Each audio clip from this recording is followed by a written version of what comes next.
Call the meeting to order at 6 o'clock. Steve, can you take the roll, please? Yes, sir. Mr. Fischel. Here. Mr. Keeney. Here. Ms. Brewster. Here. Mrs. Grassi. Here. Mrs. Kredensky. Here.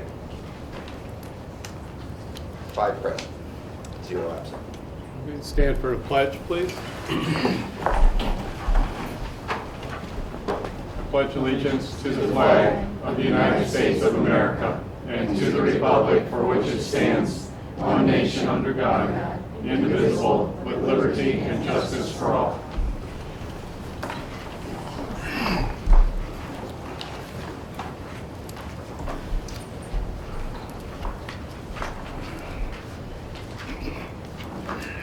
Okay, welcome everyone. On behalf of the board, I would like to welcome all students, staff, parents, and interested community members to tonight's Board of Education meeting.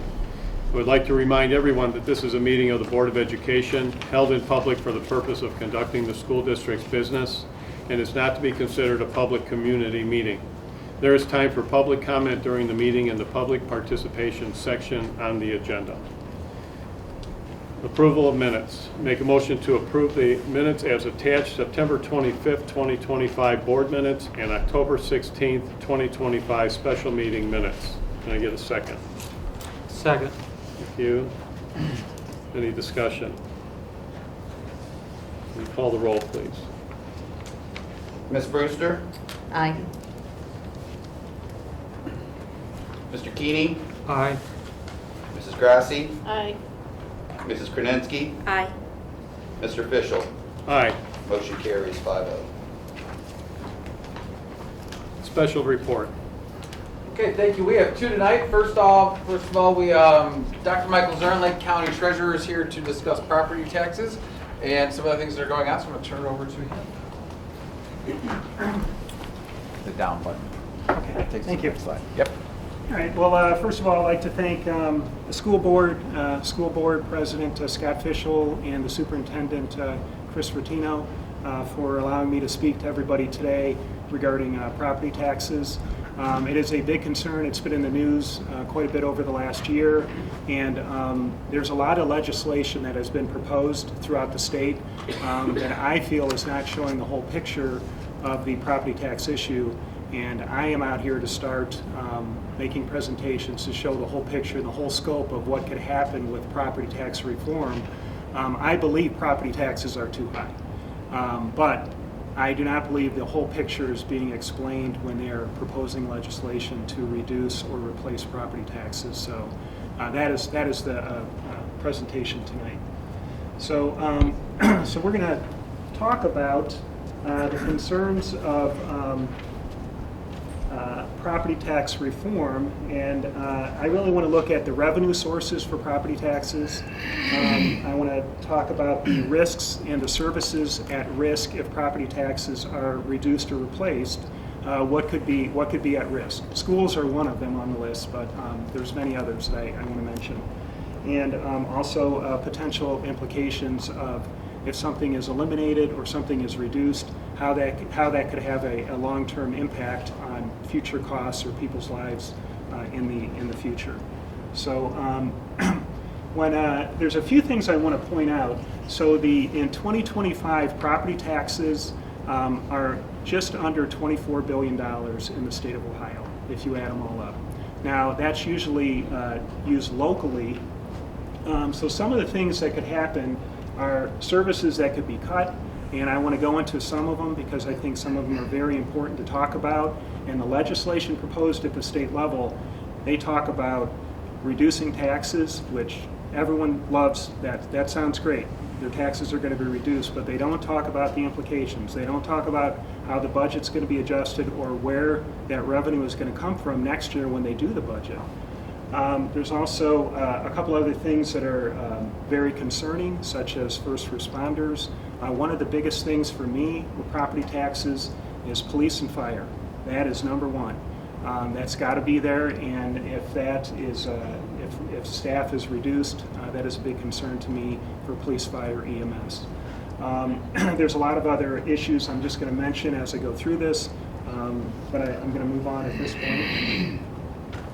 And just to give a really brief overview on your property taxes when you get your tax bill, your taxes are in the middle of where the revenue goes, and it's going to break down everything from Lake County to the schools to police, fire, to libraries, to each levy.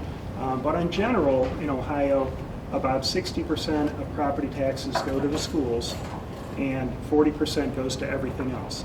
Now, there's a couple reasons, a couple things that have happened over the last 30 to 40 years that have changed the percentage that schools get. If you look over the last 30 years, the state of Ohio has been contributing less to the schools. You could see a decrease from probably about 50-50 if you go back about 30 years to now they're paying less than 40% to the schools for their funding. So that is one of the reasons schools are probably asking for more property taxes. The other thing that is really apparent with schools is there's a much greater cost to technology. If you go back 30, when I went to school, we did not have computers. I would think every child has a computer. That's a lot more costly, and also safety. Safety was not a big concern when I went to school, and now I know you have police in almost every school. That is an expense that is a newer expense that wasn't there years ago. All right, so when they are proposing legislation, they're talking about reducing taxes. They are kind of zoned in on the school taxes right now. If they reduce taxes, there's no money in the state budget to replace it. That's either got to be replaced by different revenue sources or cut. But I think when they're proposing legislation, they're not talking about that specifically. They're just talking about reducing people's property taxes. There's no answer on the other end. So that's part of the reason I'm out here.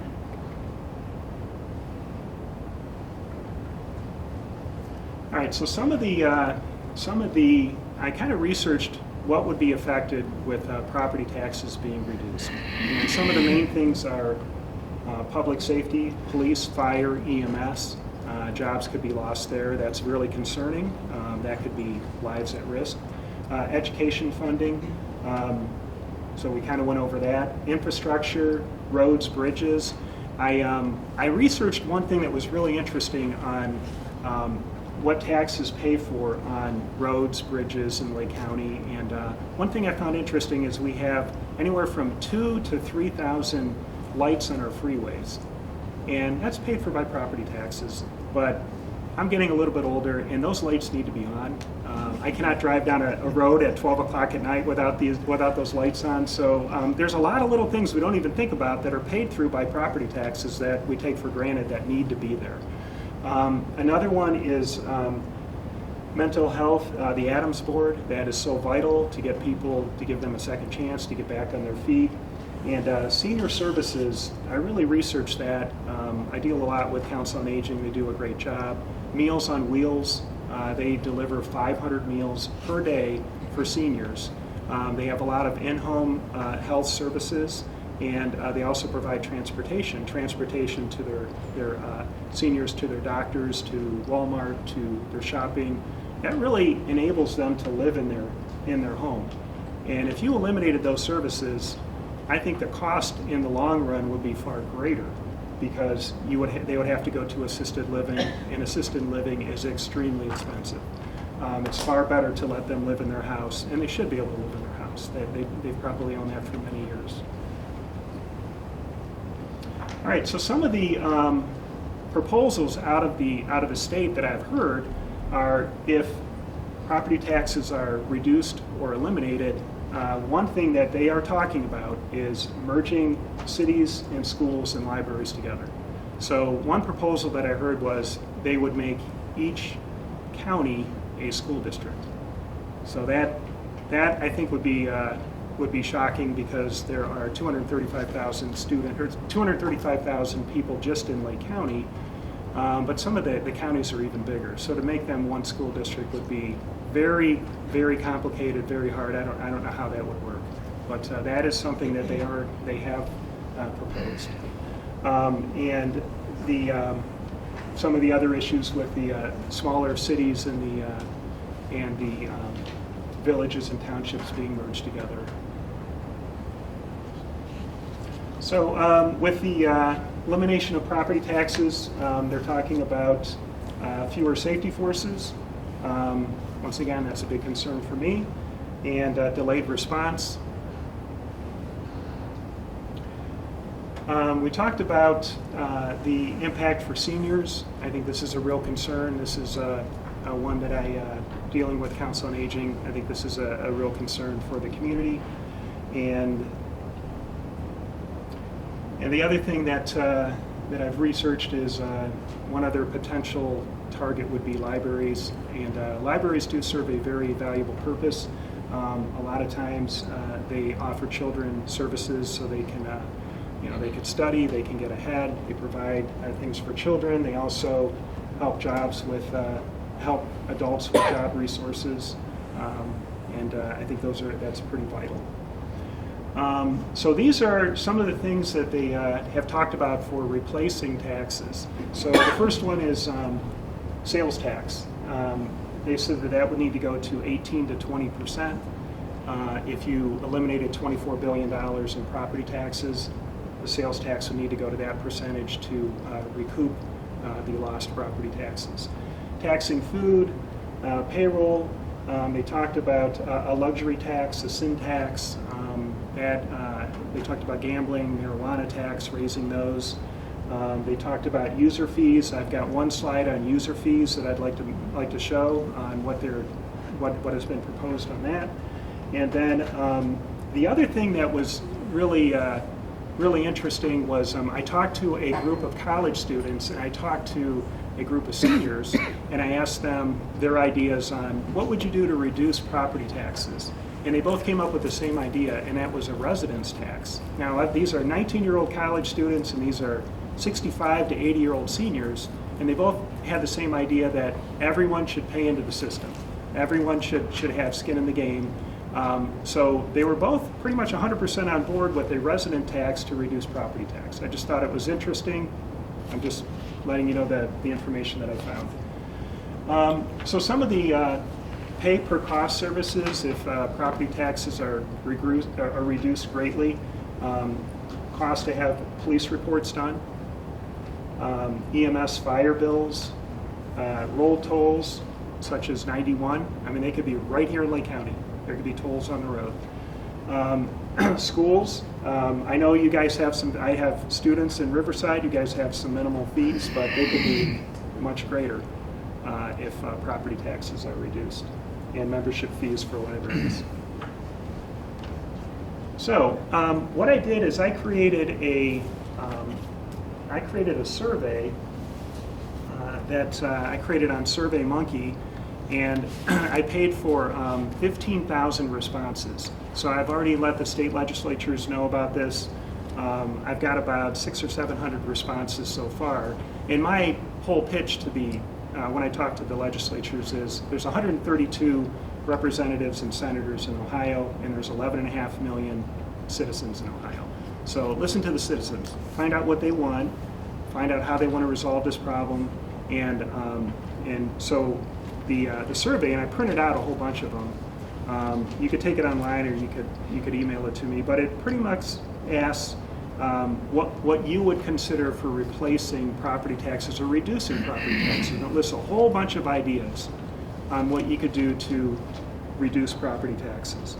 It also asks what services matter the most to you, and there's 7 questions. The last question is the most interesting, and that is fill in the blank. What's your out-of-the-box idea to solve this problem, to make it more fair for everybody?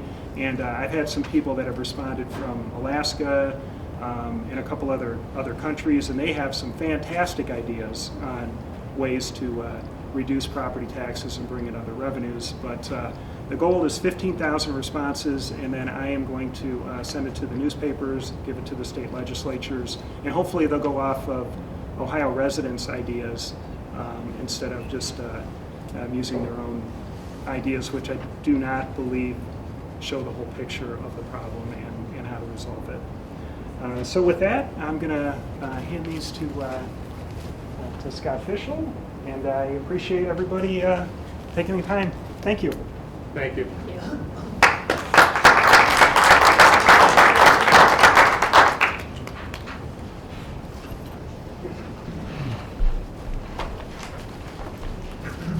you want to take any questions from the board, or Sure. Yeah, absolutely. any discussion from? I do have one.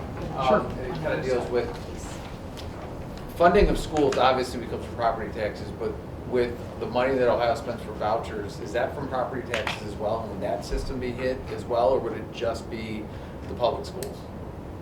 I do not know the answer to that. Okay. Yeah, I don't know if that's out of the general fund or what fund that's specifically out of, but I'd have to research it.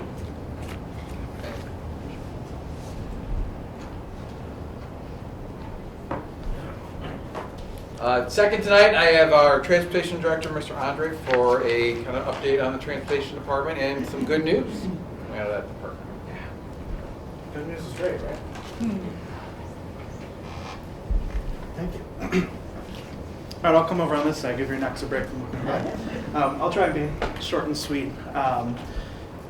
Biggest thing with transportation right now in our district, neighboring districts, across the state, across the nation, is staffing, obviously.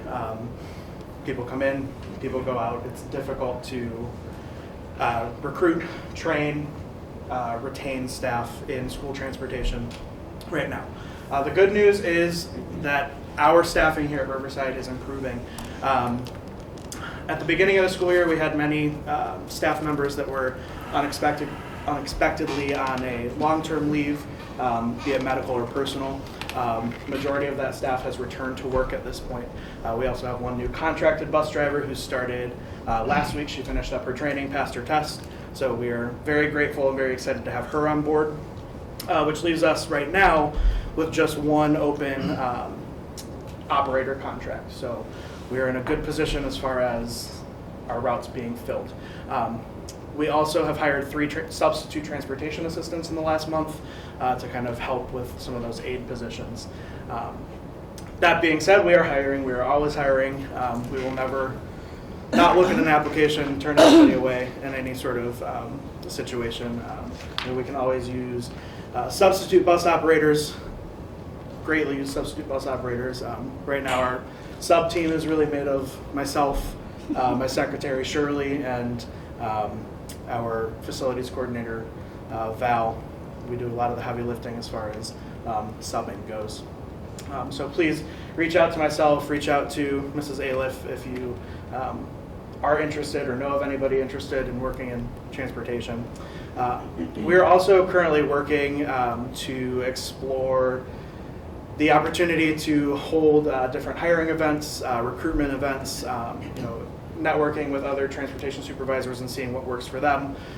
Also working with our team, our drivers. How do we get people in the door? We've tried different things over the years. We continue to try new things. I think our most recent discussion was looking at doing one of those drive the bus events that you see neighboring districts do, and seeing if we can have success there.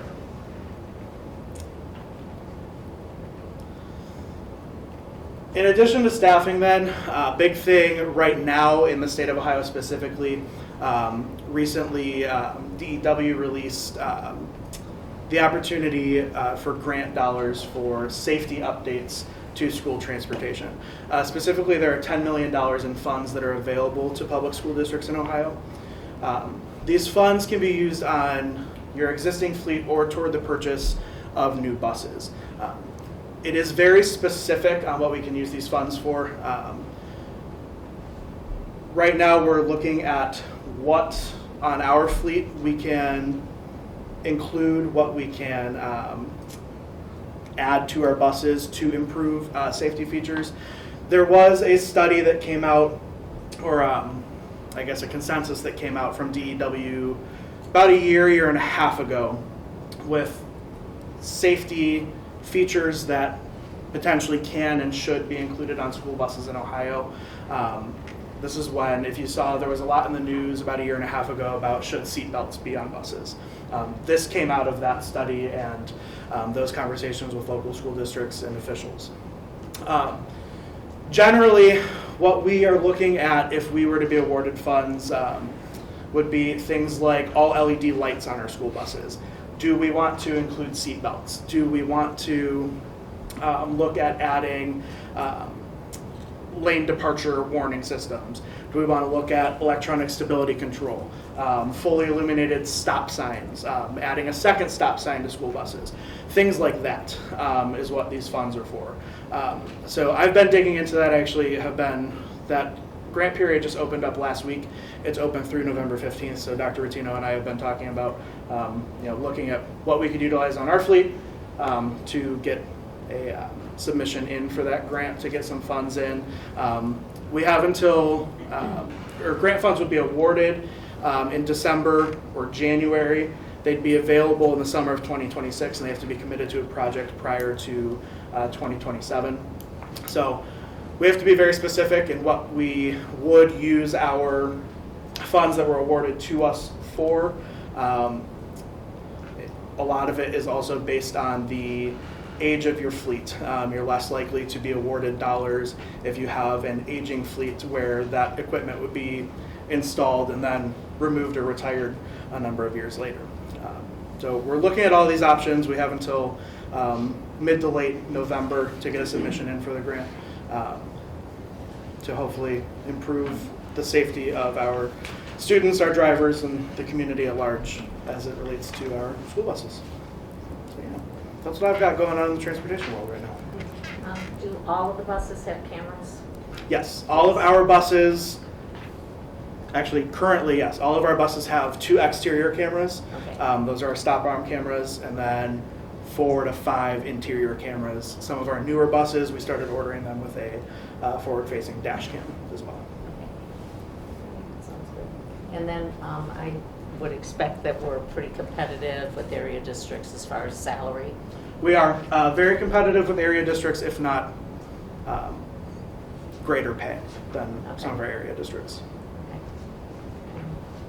Okay. And I have seen and had some preliminary discussion about it, where, for example, Mentor was looking at Lake Tram trying to help, but then there's always a cost to that.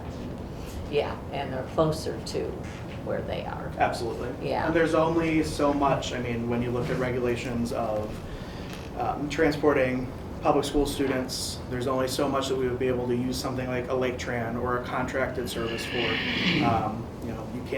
Lake Tran can't pick students up from designated bus stops.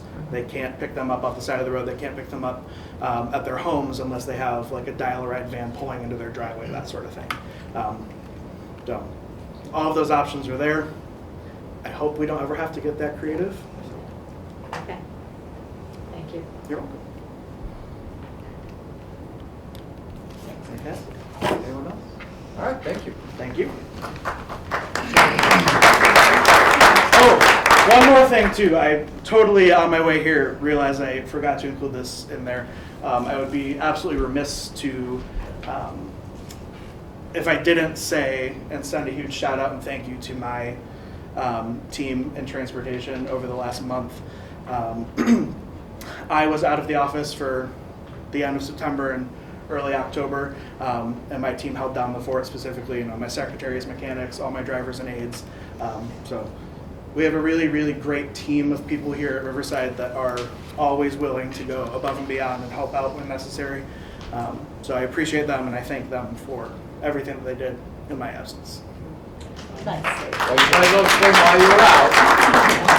I was out because of the birth of my son. He was born in September. So took some time off with family, but happy to be back.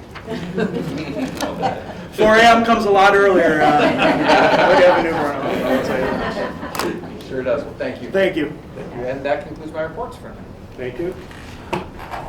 Old business. I have one item of old business, and that is we hired a company, the board hired a company called LLB Resources to communicate with all of the taxpayers in the district. Currently, we communicate with about 5,000 different people, and there are about 29,000 to be communicated with. So that project is continuing, and the update on that is that LLB is now reaching approximately 10,000 of the 29,000. So as that continues to grow and that fills out and we've reached that 29,000, they were hired to be fired, and then that will be moved to Inside, where our communications director, Nick, would be handling that from that point forward. So that continues to grow. And I know that there can be some inconveniences with that. You get maybe double emails, you might get doubled up information. And the reason for that is you have to keep sending out emails in order to grow the numbers that you're permitted to communicate with. Otherwise, Google will spam you. So it takes quite a while to build the program. So that's an old business update. I also will follow up with old business on LLB. So I think we as a board need to discuss what the plan is with them, because we're spending about $250 per hour for emails that are 1 to 2 lines, that are just copies of what our district communications director sends out and does a very good job doing it. So I went through my emails after looking at the last invoice. So today we paid $13,600, and I forwarded all this to you guys last week because I felt it was fair to make sure the board knew what we were going to discuss. The idea was they created Monday through Saturday email campaigns based on August updates and general news. They reviewed emails for accuracy with the school board president, entered the formatted email into the schoolboard.news domain, and monitored deliverability and engagement. I went through my personal, I get them on 3 different emails. I get them on my school district email, I get them on my family email, and I get them on my personal email. So I am getting them in 3. I went through each of those. I was only able to find 16 emails for the last month for it was a $4,000 bill, which comes out to be approximately $250 per email. The emails have accuracy issues. They're not well formatted. There are grammatical errors in them. So the quality is not even that well. So I think as a board, we do have the opportunity to use our district's communications director to send these out. Probably could do a much better job and continue to grow the program without using LLB. So I think we just need to discuss that based on the cost. It doesn't seem like a fiscally responsible thing that we should be doing as a board at this time. Is anybody else at the table getting them at their home emails if you live, in district? I do not. I only get them 3 times a day, sometimes 4 times a day in my district email. I do not get those on my personal emails, on none of them. None of my family does, so I'm just curious. Anyone at this table getting them at their home addresses? Are your email addresses included in this list? Mine is not. Nobody in my family's is. I don't have a home email, so.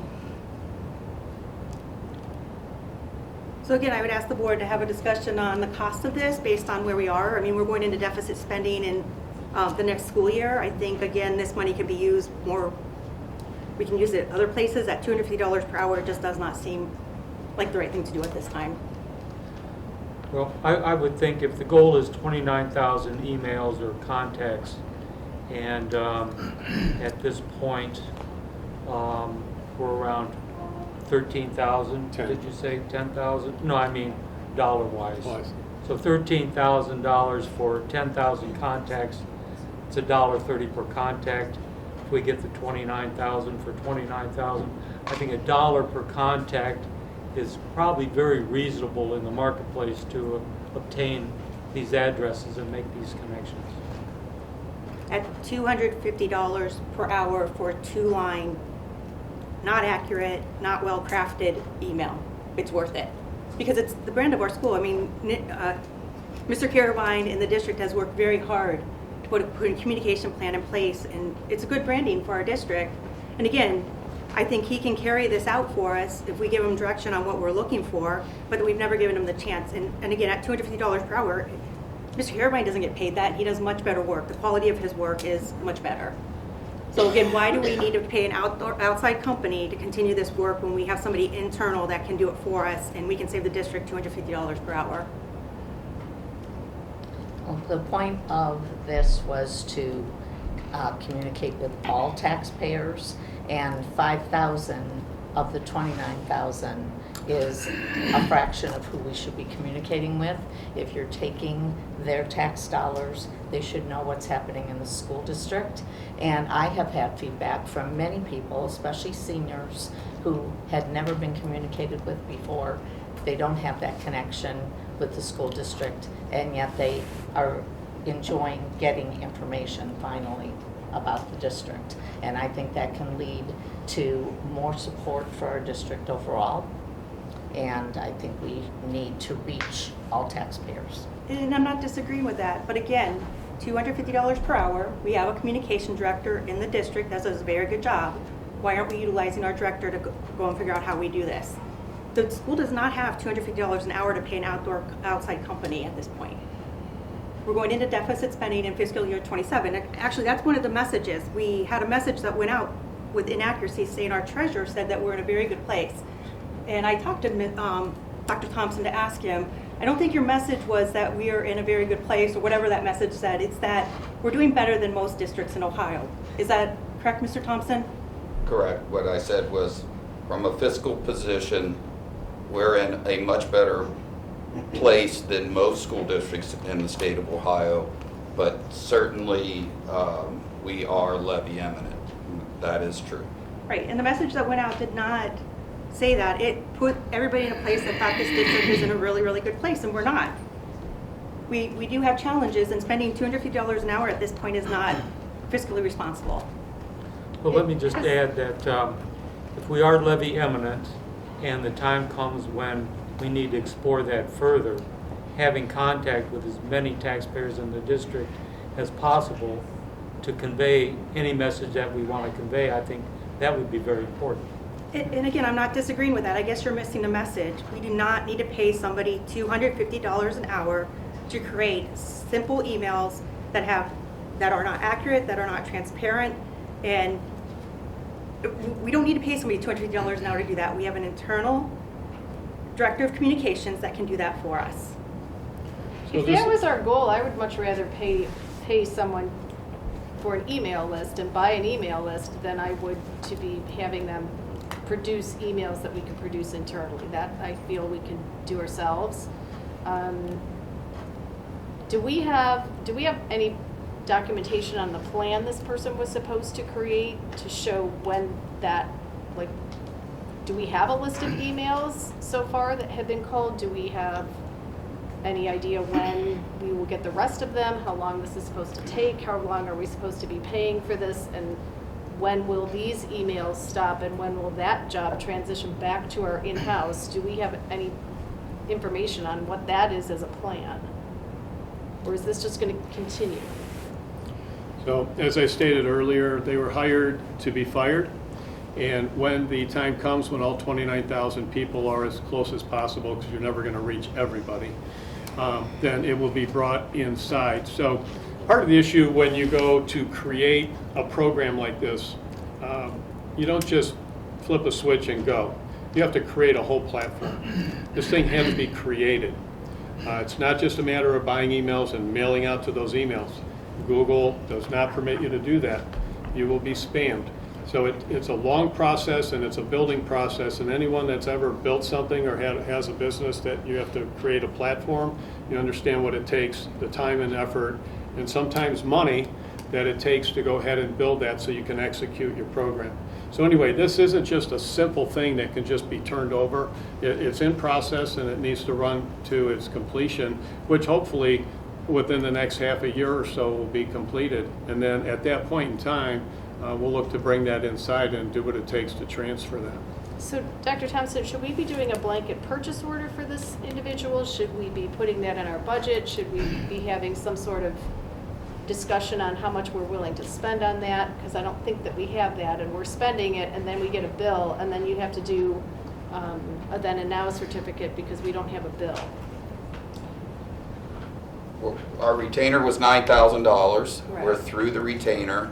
Our last billing cycle put us over the retainer, and it was a roughly, quote me here, but roughly $3,500 bill, of which I created a $4,000 blanket and put that out.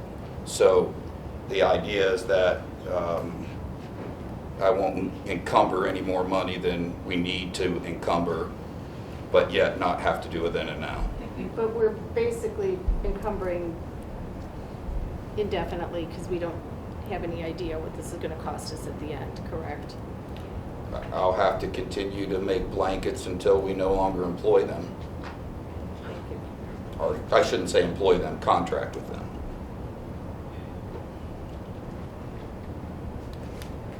Anything else for old business? Yes, I think I sent an email previously asking if I could get some information from our administration on just some additional information on what the additional spaces at Riverview are going to, who's going to be in those classrooms, and how that is directly impacting or alleviating any and all deemed overcrowding issues at Riverview, and how we might have maybe done some of this through other means other than construction. I'm curious who's going in those classrooms. So yeah, I can address that to start with that. Immediately when the building and space is turned over to us, our plan is to move the 3 classes that are in alternate spaces. So the first grade section, the section of second grade, and the section of 4th grade into 3 of those classrooms. The plan. So 1st grade and a 4th grade? 1st grade, 2nd grade, and 4th grade are currently in alternate spaces for them. That'll 2nd grade and 4th grade are both in the pods in the middle, and 1st grade is in the music room. So that'll return the music room back to Riverview, to the music teacher at Riverview, as well as 2nd grade and 4th grade will come out of the pods and go into those 3 spaces.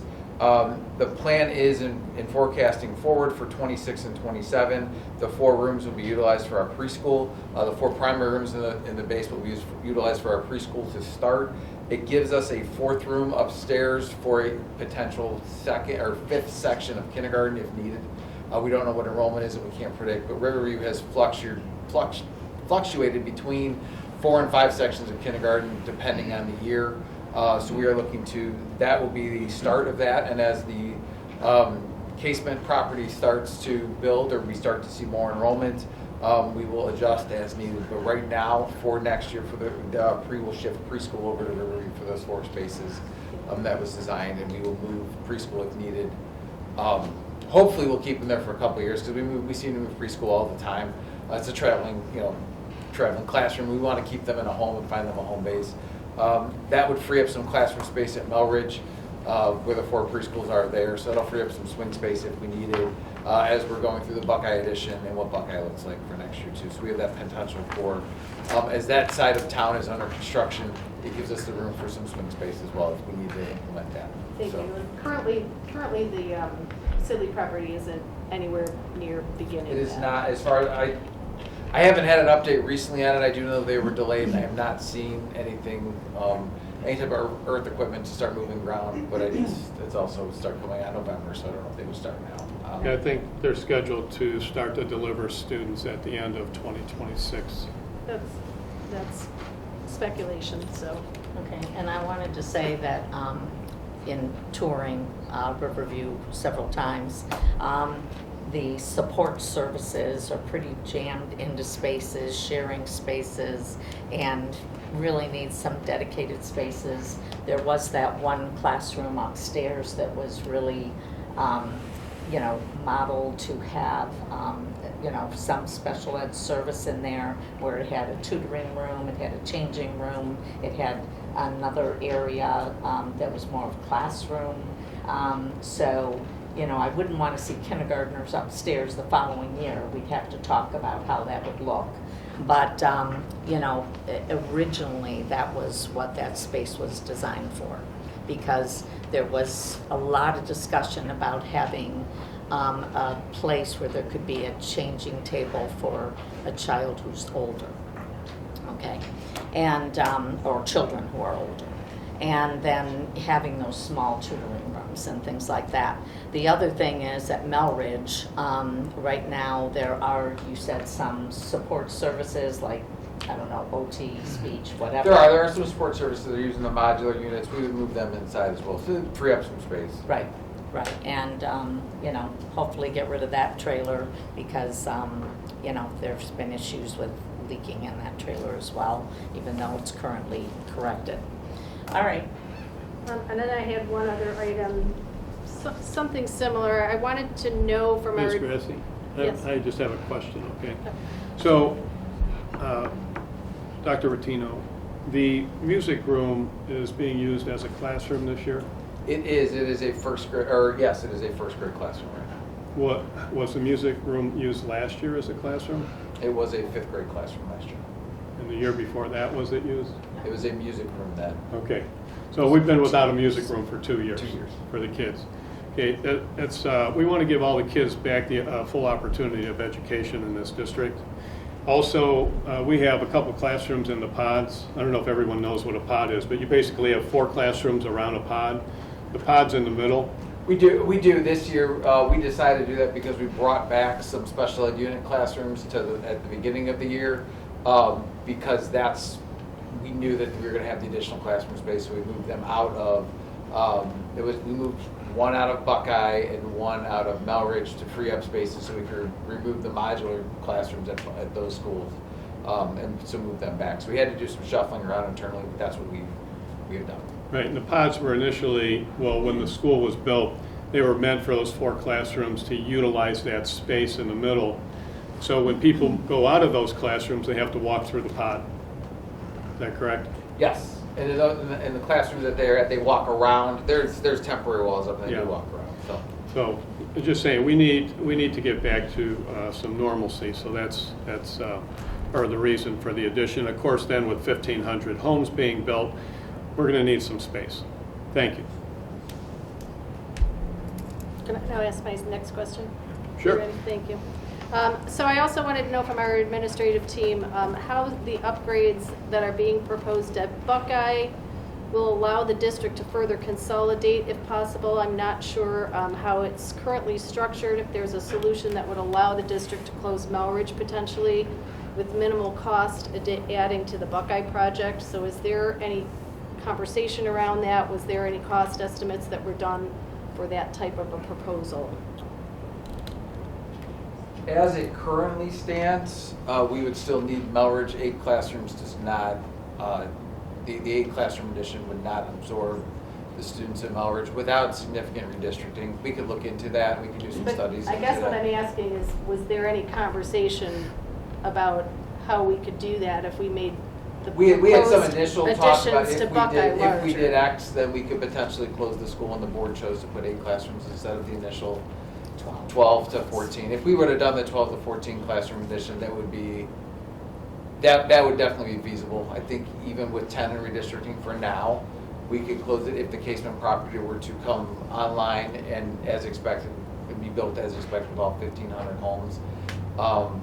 With a majority of those homes having students, we would have some struggles with that. I think we'd have to bring the school back. I wouldn't recommend moving this or taking the school completely offline, maybe repurposing it for a short period of time, maybe to redo it and fix it, but then I think we would still, the property could be used. But we didn't really have that conversation, Uh, correct? We did. We did We a did little have bit that to some conversation. extent, and then the 8 classroom addition was changed, Right. was selected. And enrollment is, unpredictable. We didn't know that we were going to have 2 less kindergarten sections this year, one at Buckeye and one at Riverview. And, if class sizes go down, for example, at 2nd grade at, it's current 3rd grade at Buckeye, that they have only 2 sections, whereas in 2nd grade there were 3 sections. And I think a similar situation existed at Parkside. But the fact is you have to watch enrollment and you don't know what those numbers are going to look like, but we certainly don't want 27 plus kids in a 1st grade classroom. For example, that happened at Riverview in kindergarten and in 1st grade, and now this is the first year we were able to add another section for those students because of the class sizes being so large. So I just would like to go back to the conversation that we had, and I think it was December when we started talking about Buckeye. And it seems to me that at that meeting, we were talking about a larger addition. And I'm curious when the board had conversation at the board table. I know that when we finally approved it, it was smaller than what we had discussed originally. Like, I'd kind of like to know where that happened, because I don't think it happened at the board table, at least by my recollection. So we didn't have that conversation at the table, I guess is what I'm saying. We did not have that here, and it may have been done elsewhere, but we started the whole conversation with a larger addition.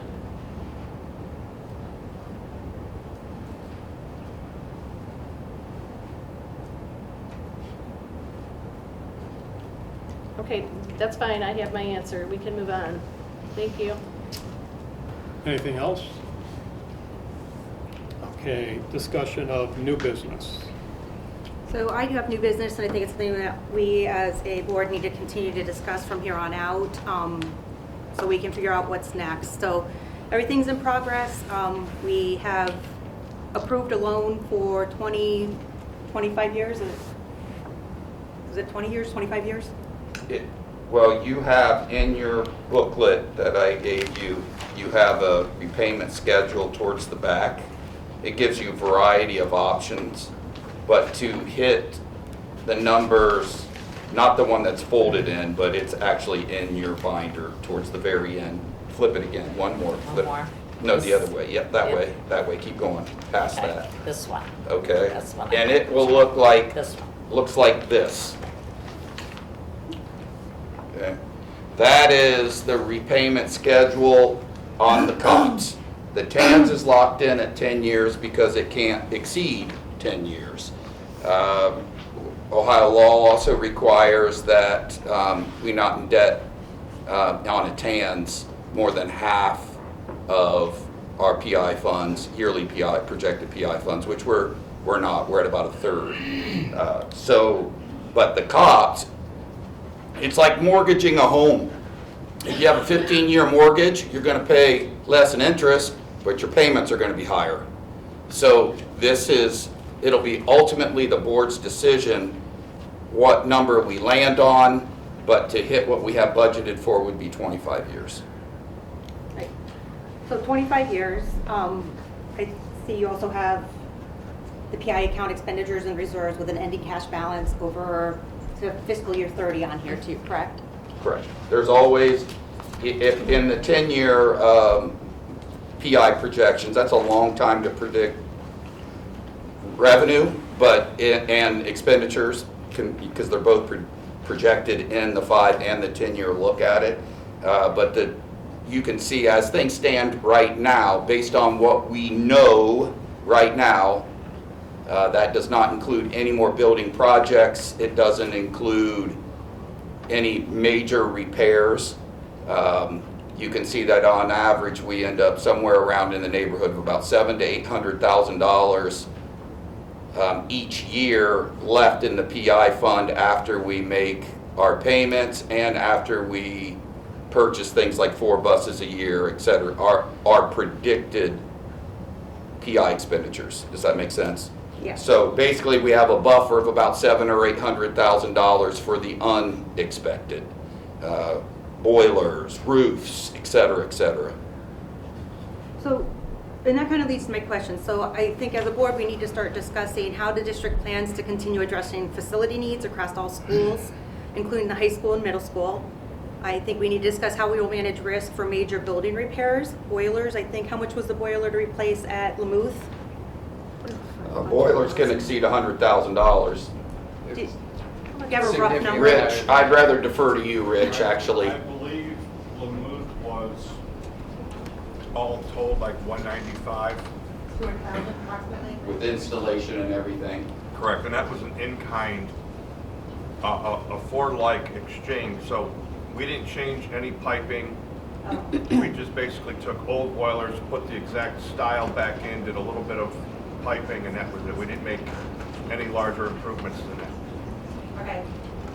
But again, that's a major repair. If we had a roof leak and we had to do roofing, that's a major repair. Like, I just think we have to have a plan because our PI fund is now low, and we just need to have a plan for if we have a major expenditure. We also need to talk about how do we fund future projects. So if this is coming out of our PI fund for 25 years, well, how do we continue to make improvements based on our facilities plan? So I just want to open up the discussion and start talking about that and see what everybody's ideas are, because at this point, I'm not sure that we will have money to continue to work on our facilities plan for the next 10 years at least or plus. Well, we had the Bialowski report that came out with major deferred maintenance and costs. And my question would be, why wasn't anything addressed 4 or 5 years ago? Yeah, so again, I'm asking how are we moving forward? Well, I'm looking at the past. But the And- past is but the- not- Yeah, but the past, you know, nothing was done when all of these things were looking the board right in the face. Nothing So was that- done. that's great, Now Mr. we're Keeney. trying to do things. Mr. Keeney, we had a plan. We had a plan to build a new school. It failed. We came back. We asked our superintendent to go out and build another plan. He worked with the I'm community. talking about deferred maintenance. I'm not I talking get about it. new And if you buildings. go back and look at the history, 10, 15 years ago, this school district did not have money. We cut busing, we cut specials, we made people pay an exorbitant amount for pay to play. They didn't have money. I wasn't on the board at the time, but they did not have money to make improvements to schools. So yes, we did not maintain our schools. We did what we needed to. After that, there was a plan put in place. The first part of the plan passed. We built brand new schools that took care of some of those issues.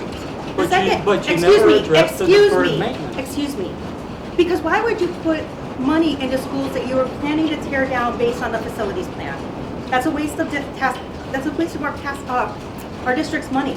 But once that levy failed, you should have taken another direction and addressed We those did. maintenance needs. We did. We started to make a plan. Where Okay. is the plan? Well, it was put aside for what your ideas were. And the plan is in our website if you want to go look at it. Plus, I think I sent a copy of it to you. So there's a facilities plan that there's ideas in. So now I'm asking. Ideas. Go read the facilities plan. My point is, what are we going to do? We need to start talking about how are we going to fund these projects, because we do not have money to fund them. So So how are we going to move forward? The Bialowski plan had about $100 million worth of things that Deferred needed to maintenance. get done. So with the money that we have left here, which if I'm not mistaken, this PI account has not been updated in a while, because it's the same one I've been looking at for a while. So there may be other things that have come out of here since this has been updated. But if we only have $512,000 left, say at the end of fiscal '26, if nothing else were to go wrong, how do we start addressing the $100 million? Because we've now committed $860,000 for 25 years. So Well- we don't have millions of dollars to start addressing the rest of the things that were in that plan. How are we going to address that? And I think that's what Mrs. Krasinski is trying to get at. What is the plan to start addressing those? Well, when the So- Bialowski so let report me- came out, why wasn't it addressed then? It wasn't addressed. Because you The decided to do reality review. at this That's the point- reality. I'm sorry, I'm sorry. No, go ahead, please. Just the reality at this point is very similar to a district I've worked in previously. The buildings are where they are. It is what it is. And there's only one way to really truly address the facility needs of this district that are going to come through hook or crook because a roof falls in eventually. And that is, it's going to require a substantial amount of money to make those repairs or new builds. The high school, in my opinion, and based on, not just my opinion, but based on the reports that we have, could be potentially renovated, but it's significant dollars. So at this point, we're leveraging the PI levy to get as much done as we can, but we pretty much are topped out on. I would not recommend any further debt issuance without a vote, because we don't have enough money coming in. We have to maintain that money in the PI account after this issuance for emergency situations. It would be irresponsible of us not to do that. But to address the other elephant in the room, which is the building that we're sitting in the middle school, and the the part of Buckeye that needs renovated, and whatever the decision is with Melridge, it's tens of millions of dollars that will only come through community support, period. Thank you for the clarification. Anything else on new business? Board of Education Committee and Liaison Reports. The Business Advisory Meeting, I was not there. Dr. Rottino, would you like to share the meeting? Our next business advisory is, I believe it's coming up. We did not have one. You were at the last one. Oh, we didn't have one? We have them every other month. Oh, okay. Yes. So you're I good. thought I missed an email or something. No, you didn't. Okay. We have them every other month. So it's, Okay. All right. So it is November, when is it? Oh, November 6th. Is that? Yeah, that's correct. Yeah, November 6th is the business advisory. the first Thursday? First Thursday. Okay. All right, so November 6th is the next 7:38. meeting. And Buildings and Grounds. Mr. Arlesic shared a few items in our Buildings and Grounds meeting. Said the heating season has started and we are up and running based on heating needs. Preparations for the snow season are ongoing, and we approved North Shore Paving, and they are going to mobilize their snow equipment to the campus the first week in November. We are going to reapprove the snow removal contract with an upgrade for the new Riverview parking lot, which will be needed to be added to their contract, so we discussed that. Roof repairs were made due to leaks at Buckeye, Riverview, and Parkside. It's, as a roofing contractor myself, it's quite bothersome that we continue to have problems on new buildings. Riverview and Parkside are what, 6, 7 years old? So, and the other side of that is, Rich, are we using a local company to do those repairs? Yeah, we're paying someone locally, because when those buildings were built, the roofing company was hired out of Indiana, so guess what? Call them and good luck. So we are paying the cost every step of the way for not doing that properly. Repairs to the audible fire devices were made. The chemical lab storage halon system had a high pressure discharge hose. Anyone that knows what that is, was replaced on October 10th. The old one had reached its lifespan, so it needed replaced. Condensate pumps for high school steam boilers were serviced. One pump was found to be overly corroded and will be replaced. Several smaller parts were replaced as well. And so thank you, Mr. Arlesic and your team, for staying on top of that. The Lake County Health Department will do fall inspections of all the schools November 4th. Riverview and Parkside boilers. Again, going back to what wasn't done properly when the schools were built. We have boilers that we've had continual problems with. And now we're looking at $274,000 to replace them. And that's at a discount. So why did that happen? Okay, but we're here now and we have to deal with it. It's a huge, huge number.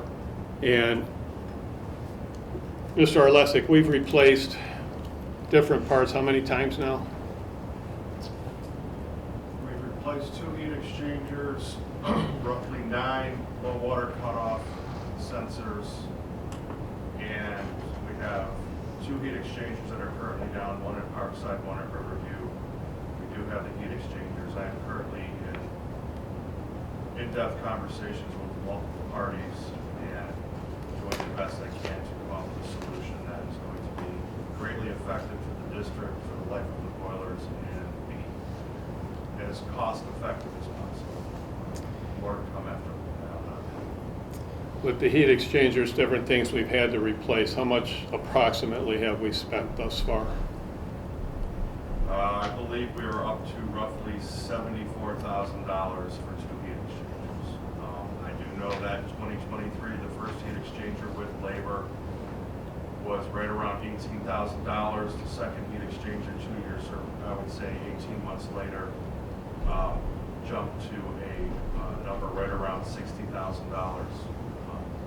There was no in-depth reasoning behind why the heat exchangers went up other than that's just what the market is doing. And I do know in current talks that heat exchangers have almost doubled again in their cost. So we're at the mercy with parts due to the Right, and so to replace the boilers, we're looking at $274,000. That would be 4 new boilers. Add the other costs, and we're closing in on $400,000 of unnecessary costs just because they weren't, those boilers should have never been installed in those buildings. Another water leak was discovered at the water box at the football field, and things wash away underneath when that happens, so that's been turned off. And there's not going to be a repair on that at least till spring, right? Okay. Okay.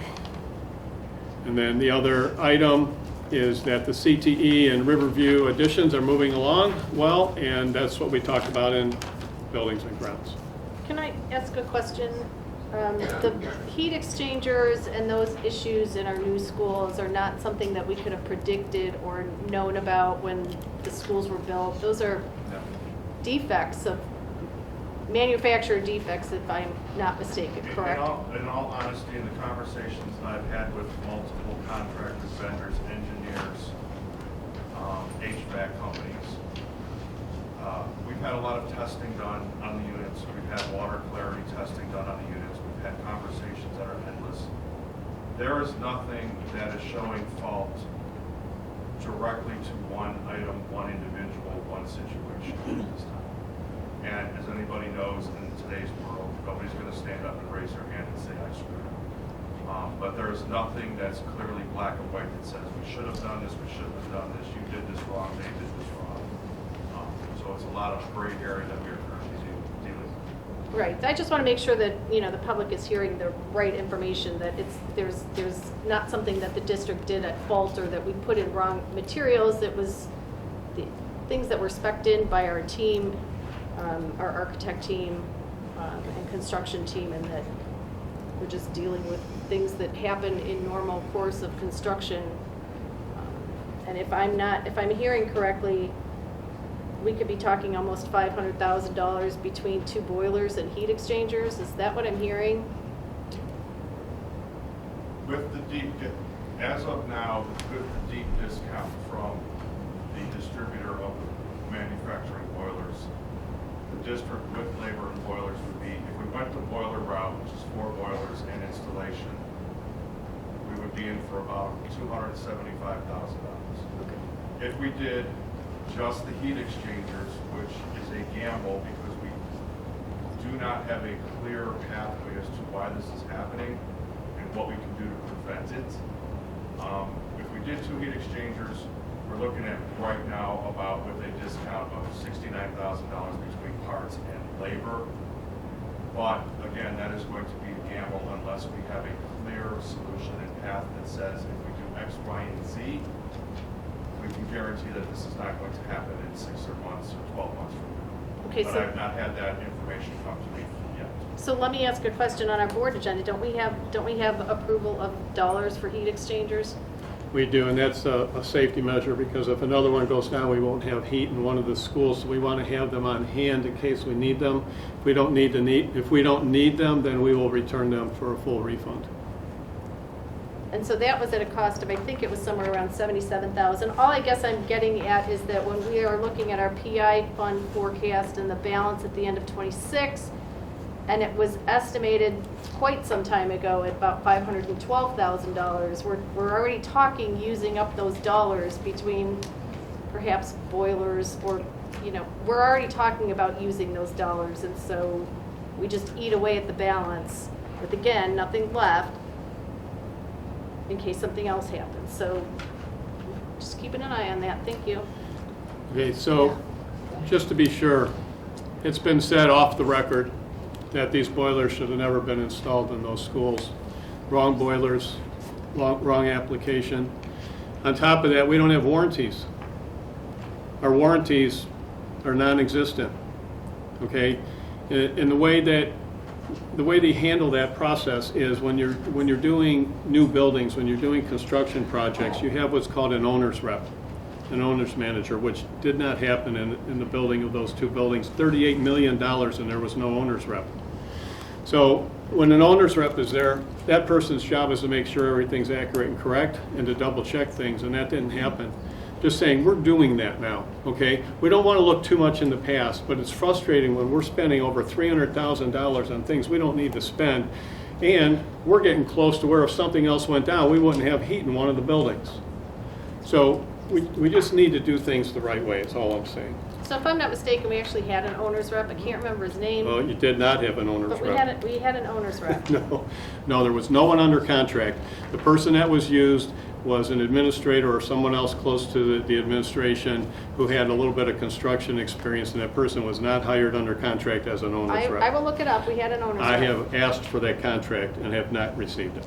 I will find it. So please find it. Okay, so you, I think, partially answered my question about any kind of warranty with the history of recurring problems, but is there anything legally we could do? Or, so that was my only concern, something to consider. The equipment had a 5-year warranty. We are now 6 years into the build, so that has expired. As far as legally, I think it's a potential stress, but I would leave that to the experts to give us more guidance on that. The only item I would caution is that trying to chase this could be a 2 to 3 year endeavor. We don't have 2 to 3 years. I'm not saying we don't try to get our monies back, but I need to bring to the board in the school district, I need to bring forward evidence that we have an absolute reason why this is happening and whose fault it is. And when I do get that information, if I do get it, I will definitely pass it along. But at this point, it's very, very gray, and there's nothing. Even the report for the warranty for the heat exchanger that did go up to Canada, to Mestech, which is the mother company of RBI, their report came back that during their investigation of the heat exchanger that they were given to examine, there was nothing definitive to say why this failed. So when you get a report that says nothing was definitive, you are swimming in the pool of gray, because you can go any direction you want, point fingers at whoever you want, to say this was wrong or that was wrong. But the experts are telling you that there was nothing definitive during that examination. Right. It's interesting in terms of, you know, you're not talking about a singular unit, you're talking about two. Yes. And probability of having the same issue. I have asked the same questions 1,000 Yeah, times. I'm sure you have. Still getting the blank stares and the roundabout answers. Okay. Right, part of the problem is the company's in Canada. Yeah. Good luck with that. Okay, so, Mr. Arlesek, would the same brand boilers be installed as new, or would it be a different brand? Mastech is offering the school district RBI boilers at a deep discount.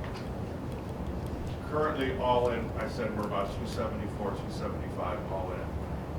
If we went to a different manufacturer and bought the same style of boiler, high efficiency boiler that we have, we're probably going to be looking in the market of $350 to $425. So the option for the district to go elsewhere is there at a greater cost. Taking and looking deeply into the boilers that are being offered, yes, they are RBIs, yes, they are a different style boiler. I mean, I hate to say it at that kind of expense, I don't want to sound flippant, but $274,000 is a lot of money, but it's also, it's a deal. But I'm not saying we jump at that deal until I have more facts and that we are for certain that this is the avenue we're looking Right, thank you, because you're continuing to research that, right? So thank you for your work on that. I just want to note that the owner's rep was named David Riley, so if somebody wants to. And what company was that? I don't have the company here. He was a lawyer, and an Exactly. owner's rep, so Exactly. we hired him as an owner's rep. Yeah. I'm just telling you, we had one. Yeah, he was a lawyer. Okay, so, any other discussion of new business? We we're on the, Buildings and grounds. Oh, sorry. I'm moving backwards. Let's not move backwards. Yeah, Okay, we're on- buildings and grounds, I think we're done with that. We're on we're wrapped up. My buildings and Okay. grounds is done. Thank you, Mr. Arlesek, for taking over that conversation. I know that you've put in a tremendous amount of time and effort thus far, and when you're asking 3 different parties who's responsible, everyone's pointing the finger at everyone else, that makes that job very difficult, so thank you for continuing to do that. Okay, so curriculum and programming. Okay, the Curriculum Programs Committee met on October 20th, and this, we talked about these upcoming professional development for staff. Those meetings will be held on Monday and Tuesday, November 3rd and 4th. There will be no school for students on those days. Dr. Malakar stated that there would be 3 sessions. Learning teams will continue with their training on the new CPM math and benchmark reading programs. With technology, specifically on the Magic School program that we have, an AI, it's an AI online program for staff. And grades 6 through 12 will train on schooling, correct? Is that that's what I asked. It was something about schooling. That's why I asked you what it was. Oh, I didn't know that was the one thing you were asking Okay, about. all right. I didn't catch that. So is Sorry. that some other thing they're working on, or are they part of the AI training with Magic School? I don't know, That's 'cause the when clarification you- I asked about. Okay, I'm sorry. Okay, Because that's I all. don't recognize that name, so Okay. I think we may have written it down. So they're Right. doing it as well, because I think, Schooling. So we have our 6 through 12 working with school links as well as everyone will do AI. okay, all But, right. okay, but we're not training on that No. this month. Okay, then in addition, there's going to be a legal update that will be provided by our board's attorney, Mr. Dan McIntyre. And on Tuesday, the staff will meet with their respective grade or department level teams with a focus on personalized learning. Another topic discussed at the programs meeting was a data review of test results from state testing and in-house assessments like MAP. And teachers meet weekly in teacher-based teams to review each child's results and progress to determine if intervention or extra help is needed. There are also building level teams that review data via the new dashboard and assisted by the reading, math, and district coaches. And we had a little bit of information on that at our last meeting on the dashboard. There was an update on LifeWise, the religious program offsite during lunch and recess time. It is on target to begin at Buckeye in 3rd grade in November. Also, cursive writing was a topic I brought up. It is taught at 2nd grade using the Zahner-Bloser program. Dr. Malakar will provide a copy of materials and more information about the program just to see or ensure that students can read and write cursive. And then on tonight's agenda, there's going to be the approval of the Discovery Ed, which is an online resource for kindergarten through grade 12. This is a renewal and a widely used resource paid for by the general fund. And then Mrs. Camille Ritt, our Executive Director of Student Services, reported that the preschool at Melridge is currently administering the early learning assessment for all students, and students are also screened for vision and hearing. The specialists are assisting with progress monitoring and entering data that can be shared with staff on the program, Branching Minds, so everyone can access it. The new program, playground equipment and design at Riverview has been finalized with a color scheme of taupe and dark green. Cleveland Construction has donated some building supplies to the Riverside CTE program. And Mrs. Ritt will be reaching out to see if some items could be designed or built by our classes moving forward to use on Riverview's playground, but also possibly other playgrounds in the district. And our next meeting will be held on November 14th at 7:30. The other part of the committee, Buckeye, I did reach out to Ryan Schmidt, who is the Vendas design architect, and I just inquired again about the playground, the current playground, and when prep would take place, that we make sure that there's not a lapse in students having a place to play with equipment. And so he was on that and had conversations with Cleveland Construction about it. And lastly, the strategic plan liaison, we really haven't done Whenever you wanna meet, anything. we can meet and review it, we can. Yeah, go we'll forward. set up something. Sure. Okay, all right, that's it for curriculum. Thank you. Policy Committee? We have a brand new policy on the agenda today. This is a second read, so it is approval of it. Most of it is due to revised code changes, and they were cleaning up all of our policy to combine like policies and make sure terminology was all updated. So everybody has that. They've had it for probably over a month now to review them. So again, that vote is on here. For Alumni Committee, we had the Alumni Hall of Fame. 6 people were inducted into the Hall of Fame. It was a really nice dinner. It's always great to hear the stories. You can go out on their Facebook page or their website and you can get an update on everything that the Alumni Committee is doing and take a look at that. They are currently taking applications for next year's Hall of Fame. So the deadline to turn in an application is January 31st, 2026. The forms, again, can be found on the website. So if there's somebody you know that is a Riverside graduate that you'd like to go ahead and nominate to be inducted into the Hall of Fame here at Riverside, go out there and sign them up and put in the information. Again, the dinner is a really nice dinner. It was a really great time just hearing them celebrate the successes of some of the students. So. They also voted to donate $3,000 to the softball team's new electronic sign, so that is official now. And they'll be one of the sponsors of that new sign out there on the softball field. And then they're also looking for opportunities. So I think Dr. Rattino, they'll be in touch. They're just looking for opportunities to get more involved in the district and ways that they can help out. So, and that's all for my report. Thank you for that. Superintendent's report. Booster organizations first, correct? Yes.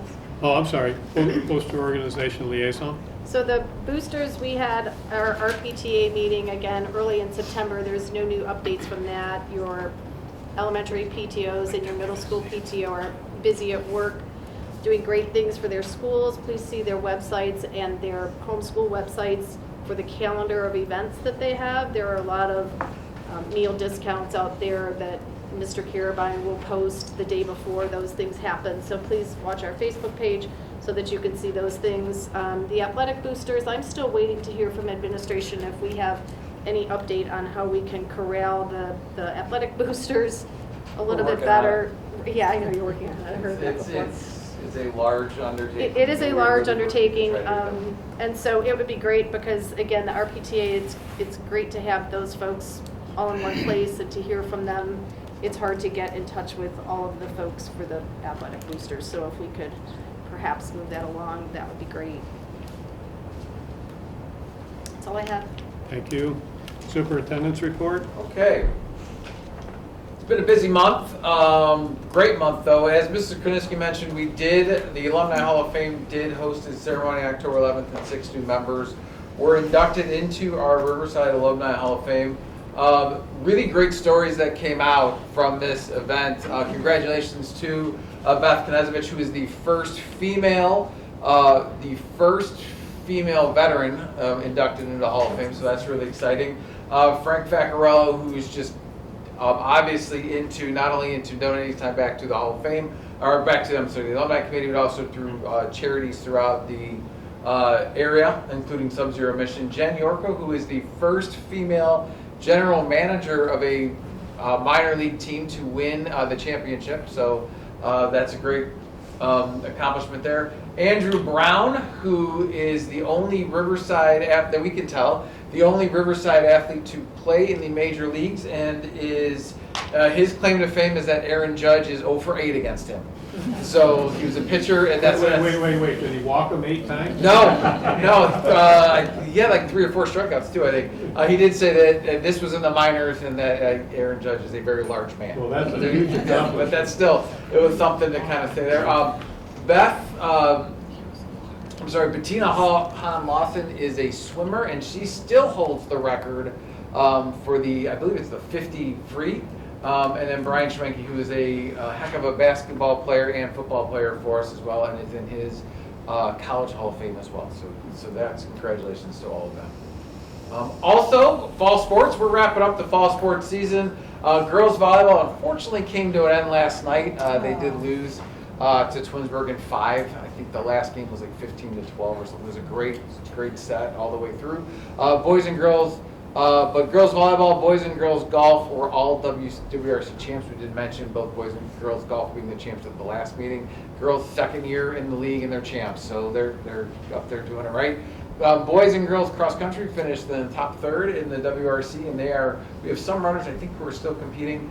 Football is currently 6-3, and they play tomorrow night for the league championship. Let's hope this rain holds off, but they will share the league championship, and also playoff implications are on the line as well. They did reduce the OHSAA playoff teams to 12 instead of the 16 they had before. And then boys and girls soccer did finish their season, but did lose in the district semis. That was last night, or that was this year. Also, National Honor Society held its inductions for this year. Congratulations to the 19 Riverside High School students who were inducted in the National Honor Society. Again, just a reminder to be considered, for membership, students must have a cumulative grade point average of a 3.5, and they have to meet high standards of leadership, service, and character, and they have to continue that service leadership throughout their time while in the National Honor Society by putting on those great events. Like the one they just had, which was Boo Fest. So I think that's one of theirs. And they have other ones that come up too. So great organization. And it's like I'm foreshadowing. Boo Fest is put on, like I said, mentioned by National Honor Society. It's a great event. It was hosted last weekend. The event featured haunted houses, trick-or-treating, arts and crafts, and games, face painting, and more. In fact, this very room we're sitting in was turned into a haunted house. And the students kind of, as people worked through it, the money raised, they raised more than $800, and that will be split between NHS scholarships and Forbes House this year. So one thing to think for that. Veterans Day is coming up, and Riverside has a long-standing tradition of hosting veterans assemblies at each of our schools. We welcome any and all local veterans in the community to attend the local school annual veterans ceremony and luncheon. We do have one at the high school, which is the luncheon November 11th, which is Veterans Day at 11 a.m. But all of our schools are hosting some sort of Veterans Day ceremony as well. Coming up is our annual Senior Citizen Appreciation Night. That is Thursday, November 20th at 4 o'clock. That is the same day as a board meeting. There was a request to move the start time of that board meeting until 7. If we could do that to make sure that we can do all of that. So I know that request has been made. We can discuss that at some point, but if we're all okay, I've kind of seen some heads push that start time back. Are you okay with that? You okay with that? Yeah. So we'll move it to 7 and we'll mark that down. And that also is the free dinner and screening of the fall play, The Odd Couple female version. As I'm looking to that, they've redone The Odd Couple, starring 2 women, and one of 2 women were roommates. So it sounds like a pretty funny play, and it's one that's exciting. And speaking of that, it's coming up on the 20th, 21st, and 22nd. The 20th is at 5. That's our senior citizen show. The 21st and the 22nd start at 7:30, and tickets can be purchased on the Drama Department website or at the door. As well. And some save the dates as we kind of get into our holiday festival. Halls of Holly, which is Saturday, December 13th, is from 12 to 3, and it's a family-friendly winter holiday themed event hosted by our SCI leadership program. Just get you in the mood for the holiday spirit, as well as our National Honor Society Market Craft Show, which is also on the Halls of Holiday, and that's in the morning from 9 a.m. to 3 p.m. And stop into the gym. Local vendors will be there to kind of sell local wares. A lot of different, unique Riverside themed things as well. So both great holiday events, and are becoming real traditions within the community. That concludes my report for this one. Thank you for that. Treasurer's report and committee update. Do you have anything, Mr. Keeney? We just had a fairly short meeting the other last week. You'll see in the furthering in the agenda, there isn't a whole lot under the finance and audit. Personnel, pretty much the same story, just routine business. So that's essentially my report. Thank you for that. So I have a few slides, I think 33 slides to go through, and it's riveting because everyone likes to talk about numbers, don't we? Now, so what you have in your packets are the usual reports that you're used to seeing. So what you'll see on the slides is those reports, I hope, in a simplified way, or a way that's a little more direct, a little easier to read. So basically, just the summary of it is that our fund balance is at $41.67 million, with $28 million of that being in the general fund. Our financial position is stable, and we're coming at least through about a fourth of our school year, slightly above our forecasted levels, so that is good. And yields on our investments are still doing well. They're not doing as well as they were a year ago when we were at 5%, but still coming in at 4% on our investments is still pretty good, and so I'm happy with that. And our revenues and expenditures remain pretty much on target. You can see there our bank balance of 41, almost 42 million, and book balance is exactly the same. So they're reconciled at this point to the penny. And some of our big accounts where we are holding many of our investments is Star Ohio and Red Tree are our large accounts where they manage our funds and invest our funds, of course, in safe investments, but yet still getting a decent yield. General fund, you can see what is unencumbered out of our general fund. Our bond retirement and food service is showing a deficit, but that will erase itself over the course of the year. In fact, we have made some significant upgrades from revenue as a result of food service. Our permanent improvement levy sits, you can see what we're sitting at this point, and our total funds, again, are 41.67 million, 17 million of that encumbered, and that gives you our unencumbered balance. So our total appropriations are 73 million. Our expenditures year to date, we've spent about 30% of what we projected. We have a remaining balance of 44 million, and our major expenditures to this point are aligning with our forecast. So just in summary, year-to-date revenues, you can see at 22 million, expenditures, our net surplus, our ending cash balance, our unreserved fund balance, and structurally balanced funds. We're in good shape so far. Revenue highlights, again, revenue of 56 million. We've collected year-to-date about 40% of our expected revenue intake, and that primarily comes from, which is interesting in our conversation with Mr. Zurin, our real estate taxes at 15.98 million, which is about 46% of what we expect to take in over the year. Our state foundation dollars, and that there couldn't be a better slide to illustrate our reliance on property tax. We didn't make the system, but that's the system as it currently stands. So some highlights. Okay? So again, spent year to date 25%, and you can see where we're spending those dollars. And in terms of trying to tighten our budgets, which I take no credit for, but the administration has done and the board have done an excellent job in trying to keep those down. But when you take a look at where does our money go, there's not a lot of room for movement inside of that. There just isn't.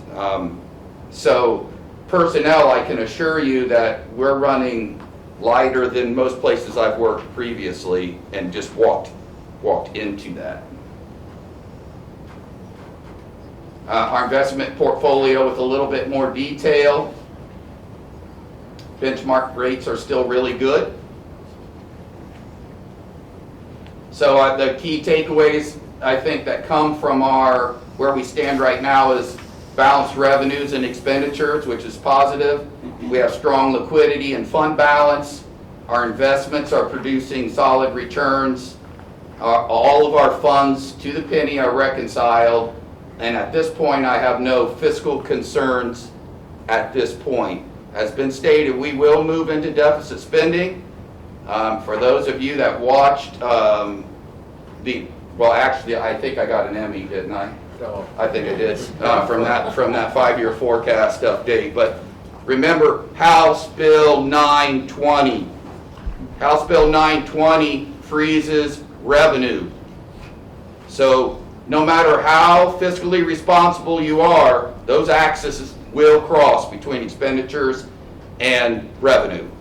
And that happens to Riverside School District next fiscal year. We're projecting that. At that point, we'll lead into our cash reserves. And then eventually, maybe 28, maybe we can stretch it to 29. And to keep that in perspective, why I said we're doing better than most school districts, and we are. The average school district in Ohio is on the ballot for new money every 4.5 years. We're going to hit 11, maybe 12. That's unheard of. That's unheard of. So that didn't happen by accident. That happened because the district, the administration, and the board have been fiscally responsible. And that concludes my update. Thank you Yeah, for that. I have one question. There was a need for clarification on the 1 million, and I think this preceded you, on the savings and staffing, but I know you're probably familiar Yeah. with it. Could you elaborate on that? Yeah, sure, and of course, Dr. Rutino jumped in here, but as I understand, when I came in, we have the long, I don't know how many years he served as the assistant superintendent. Well, yeah, the assistant superintendent position was a significant source of that, as well as when we, as teacher retirements happened, we did some through attrition. Now, we're not saying that we're going to be able to sustain that, depending on enrollment and all of that, but we took an opportunity when we can and when we saw it to make some significant shifts in what we did and kind of continue that on. So I think it depends on enrollment, but at this point we made some nice reductions through attrition and hired back staff when we needed them and made sure that we kept keep delivering a high quality educational product. But did some pretty creative things with schedules and also with different duties and responsibilities and shifting some things around. So I think it's fair to say, and it seems like we're on target to be right around that $1 million in reductions. Okay. Thank you. Thank you for that. Public comment. Anyone wishing to address the Board of Education will be recognized by the board president. Speakers are requested to speak from the podium, identify themselves and their topic. Comments are limited to 3 minutes. Public speaking.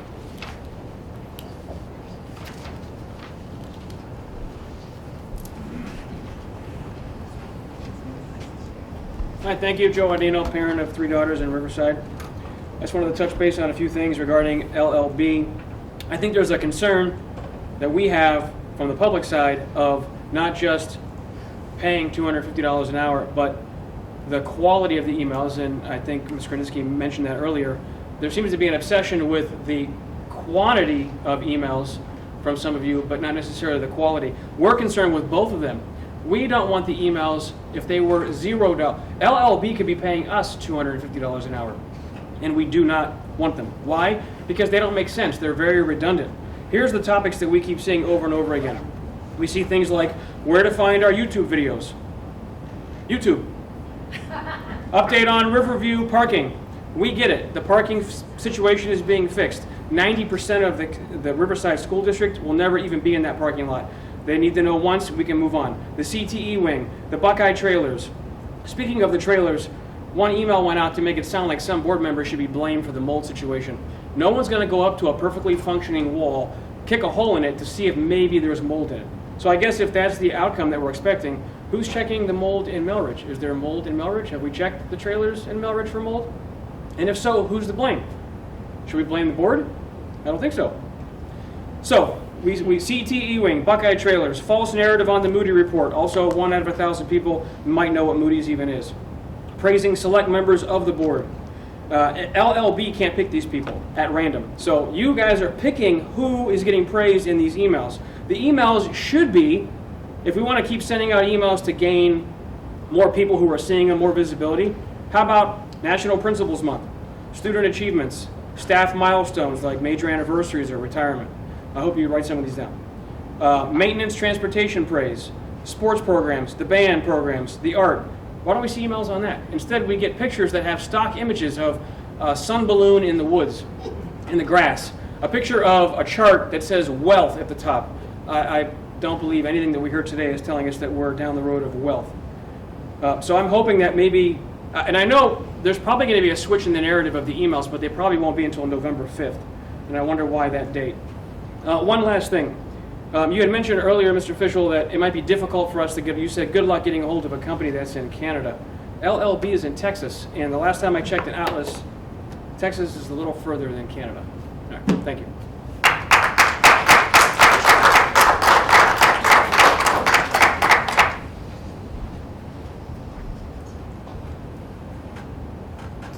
Okay, thank you for the public speaking. Consent agenda. Finance. There's two more. Sorry, I was in the back. Sorry. Sorry. So Samantha Brainerd, I live in the district, and I have... I'm sorry, can you repeat that? Samantha Brainerd. I have 2 children who graduated, and I live in the district. And I just want to add on to that company. So I've worked in marketing for over 30 years.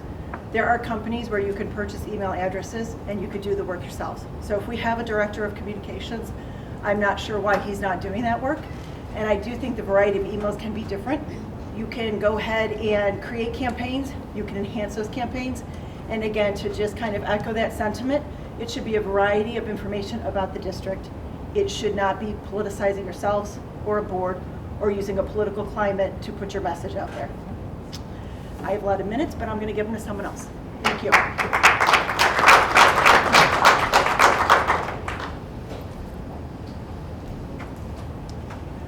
Hi, thanks for listening tonight. My name is Jeff Jordan. I have 3 children in the district. I have one at John R., one at Lamuth, and then one at Melridge. So thanks for taking the time to listen to my comments. I wanted to just speak on a couple things tonight. First, I've been paying attention over the past year-ish to these meetings more so than I did in the past. And so one thing that I've noticed is a continued pattern of communication that exists between the board members. And it's actually quite discouraging as a parent.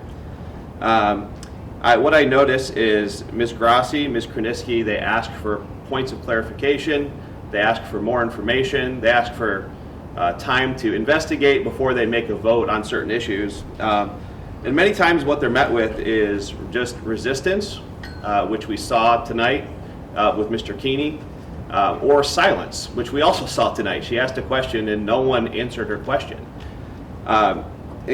Quite honestly, your job as a board is not to be pitted against one another, it's to collaborate with one another.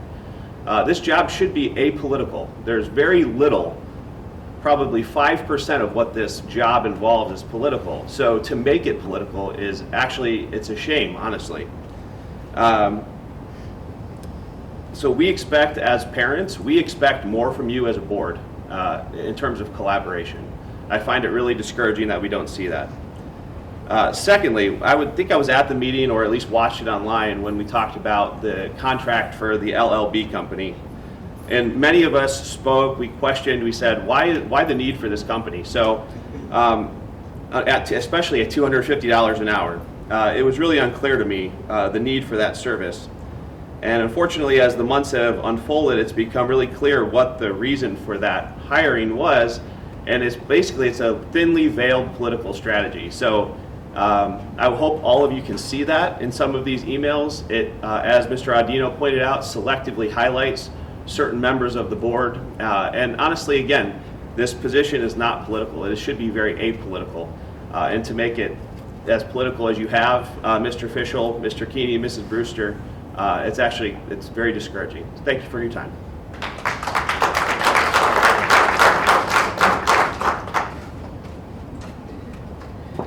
Good evening. My name is Lindsay Fortuna. I'm a resident of the Riverside Local School District here in Painesville. I have 3 children, a 6th grader at Lamouth and 2 9th graders at the high school. I have a few questions for Mr. Scott Fischel and Mr. Dennis Keeney, who are running for re-election on a platform proudly declaring no DEI. I'm curious, Mr. Fischel and Mr. Keeney, what exactly does DEI mean to you? Because most of us understand diversity, equity, and inclusion as the basic idea that every student should feel respected and supported and safe. If you're against that, I think the community deserves to know what part of fairness you find so offensive. You've also built part of your campaign around keeping CRT out of our schools. Could you please provide a single example, any document, lesson plan, or policy that shows critical race theory being taught or even considered in Riverside? Or is it just another talking point meant to stir people up about a problem that doesn't exist here? About the 29 emails sent last month by the outside communication, we can beat a dead horse about this place. They're filled with grammatical errors, misinformation, and very little that actually benefits anyone in this community. Could you explain how the spending helps our students or teachers, or is it just a taxpayer-funded extension of your campaign, which has been questioned now numerous times from other people? One more thing, the tone of your emails and your campaign materials, they're full of personal attacks on other board members and even new candidates. Why? How is tearing people down supposed to help Riverside's students or schools? Because from where I sit, it doesn't look like leadership, it looks like ego, and there's no place for ego on this school board. Maybe instead of spending thousands of dollars spreading fear and division, we could focus on the things that matter, supporting our teachers, educating our children, and showing our community what professionalism looks like. Thank you.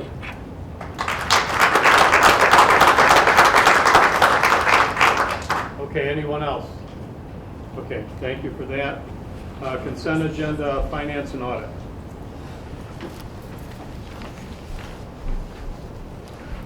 I make a motion to approve items listed A through G on the finance audit consent agenda as recommended by the treasurer. May I have a second? Second. Any discussion?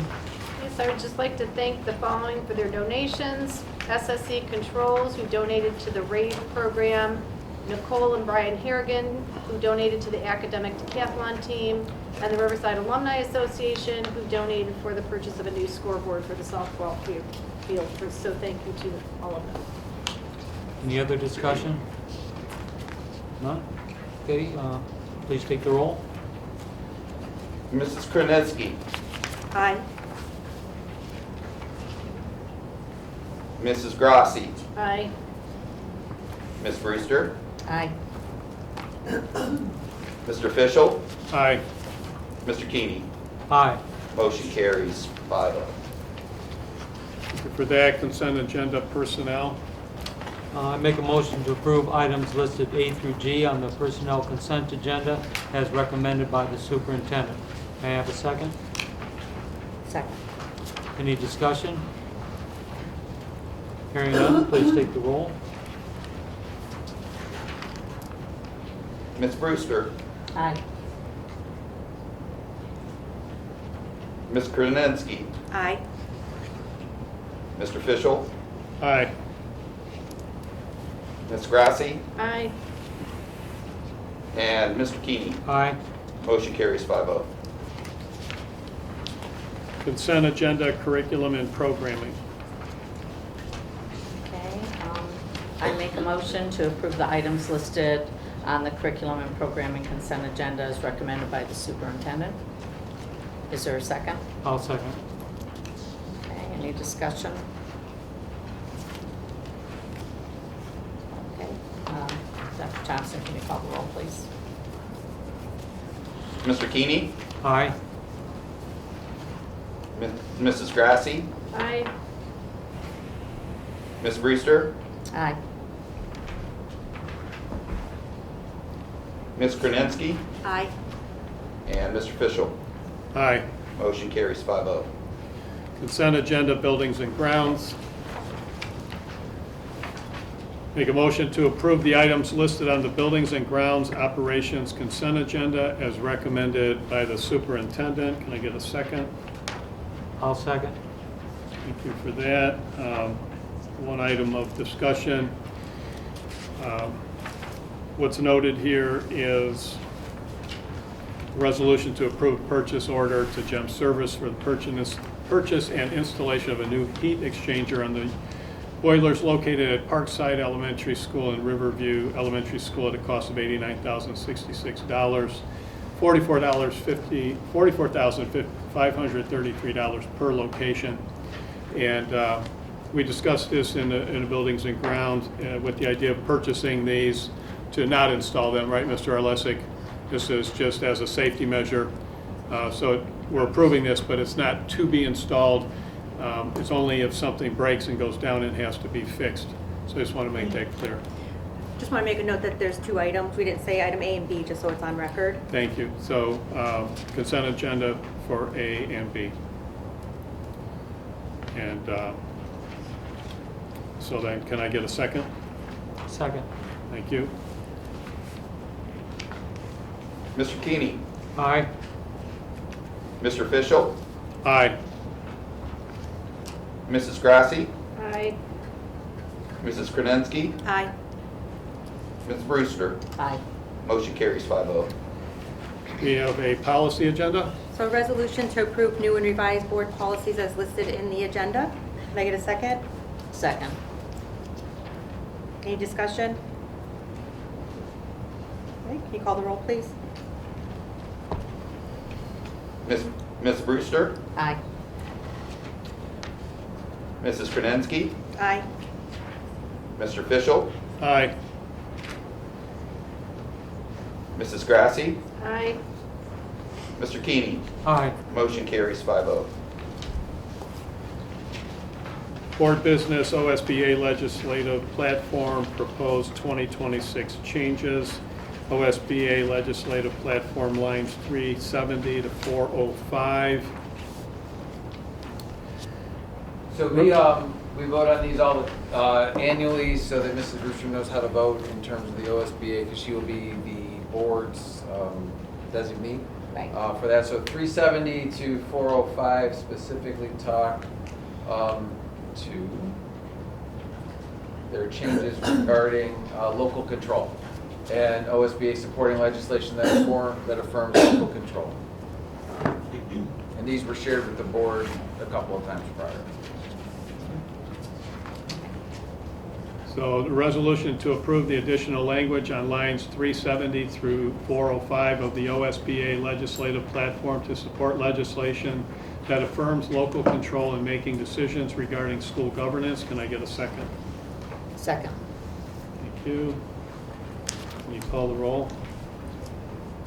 And for point of clarification, a yes vote is to support the resolution, correct? Correct. Thank you. Mrs. Grassi? Aye. Mr. Keeney? Aye. Mrs. Krenensky? Aye. Ms. Brewster? Aye. Mr. Fischel? Aye. Motion carries 5-0. Thank you. OSB legislative platform lines 496 through 1089. Make a resolution to approve additional language on lines 496 through 1089 of the OSBA legislative platform to support legislation regarding school funding. Can I get a second? Second. Thank you. Any discussion? Just for points of clarification on this one, this it is such a large number because there's so many kind of updates throughout, but it really does speak to fair funding and making sure that OSBA is supporting funding that is sustainable throughout. Right, and the other thing they talked about was properly funding special education costs and how that can be done, because there were some good proposals, I thought, that were offered by school districts to do that. There's some really, I think they're looking at, they also understand property taxes need some reform. So they're looking for ways to support, as well as, Right. making sure that public schools are funded the way they need to be. Right. Okay. Can you take the roll? Mrs. Grassi? Aye. Mr. Fischel, Aye. Mr. Keeney, Aye. Ms. Brewster. Aye.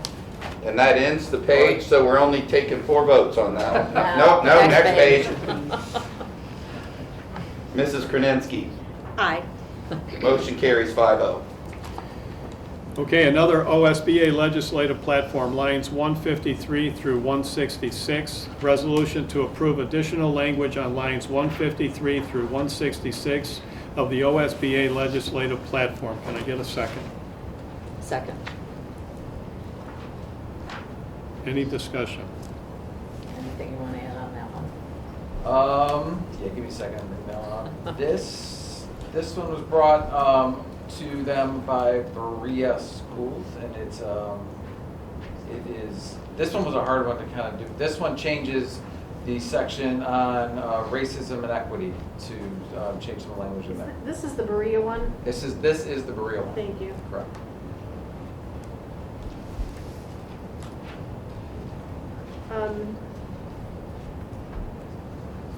Okay, this is going to be interesting because the Berea one and the other two are conflicting. They are. So you can't vote yes to both of them. Can You can support both. Well, yeah. So I'm just saying yeah. that So they're the Berea one completely specifically. different. So the Berea one. So OSBA currently has in their platform a section on racism and equity, and the Berea one specifically changes the words racial and ethnicity to racial, ethnic, sexual orientation, gender, religious, and socioeconomic inequalities, produce unequal opportunities for student success. And strong public schools are the equalizer, and education provides the foundation to change perceptions and attitudes.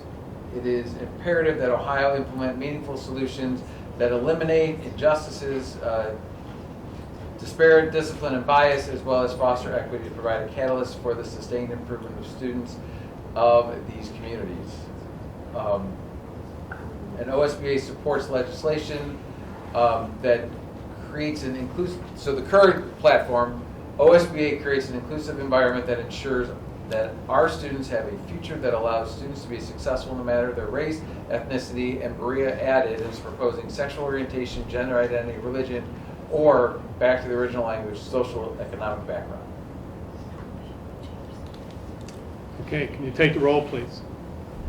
Should we discuss the second one at this time? Oh, Yeah. Two, probably. do you- Just because they are conflicting. Yeah. Okay, So I think in case yeah. someone wants to choose? Yeah, I think it is good to discuss. I just want to note that Berea added and deleted stuff from the current Right.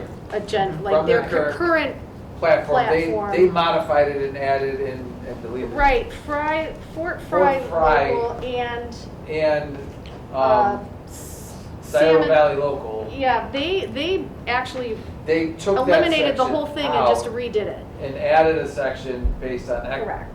called Excellence in Education and Equality for All. And in their section, so that's the second, that's D. And theirs were identical. Yes. They were the They were, identical. so, they submitted theirs, OSBA kind of took it and said, this is what, so item D on your agenda is supporting the statement from the other Right. two, which says excellence in education and equality for all. And their proposed language is OSBA seeks excellence in education and equality for all children without prejudice or respect to race, color, national origin, ancestry, religion, sex, economic status, age, disability, or military status. OSBA is committed to ensuring school boards have the resources they need to provide students of all backgrounds and abilities with a high-quality education. Further, OSBA denounces any standards, curriculum, or training programs for students, teachers, or staff that seek to divide or ascribe circumstances or qualities such as collective guilt, prejudices, or racial bias to a whole race or group of people.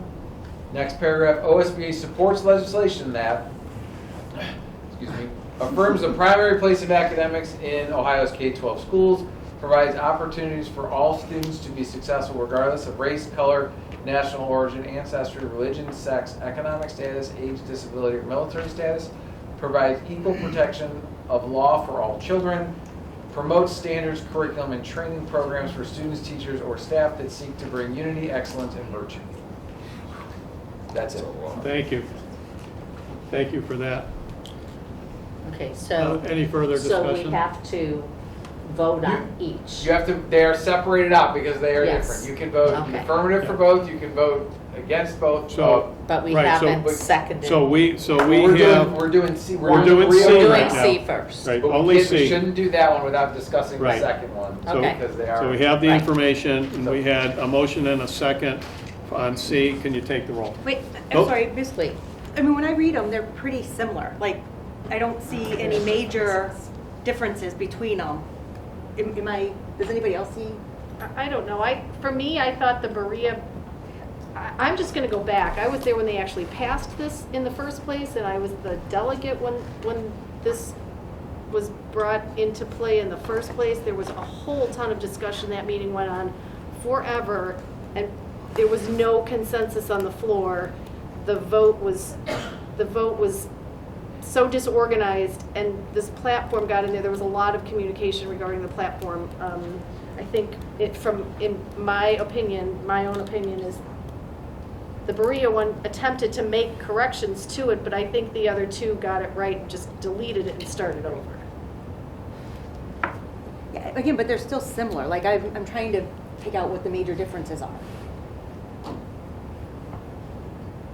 And I'm not seeing them. I don't know if anybody else saw any major differences. I guess I'm asking if they.